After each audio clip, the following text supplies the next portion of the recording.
Allan Aguirre with your Incorruptible 2-minute warning for, November 8th. Hey, we're talking a little bit about the inheritance of sonship this week. There's a lot that can be said about sonship and inheritance, and there's a lot said about that in the scriptures and in the New Testament. We hear stuff about God is a father to the fatherless. And does that mean he's a father to orphans or fathers to those that don't have a father, that might have a stepdad? We'll look into that on Friday. For example, Jesus didn't have a father, right? He did, but he didn't. You know what I'm saying? It talks about how he's given us the power to be or to become sons of God or the sons of God. That's pretty significant as well. What else does it say? It talks about...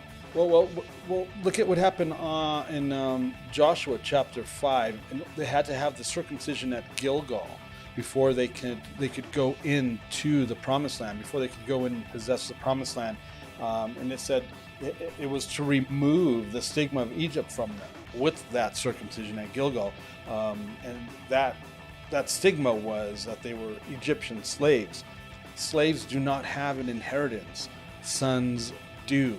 The prodigal, the parable of the prodigal son. That's not only is that about sonship and the inheritance, but it's also about identity, and that's probably first and foremost the cornerstone. What that has to be dealt with first and foremost in order for us to walk in our sonship, to walk in our adoption, right? Because all of this is based and predicated on the spirit of adoption that Paul talks about in the New Testament. We have been adopted into the Commonwealth of Israel, into Israel. That's what Paul is talking about. Sonship, inheritance. It is where all of this begins after salvation.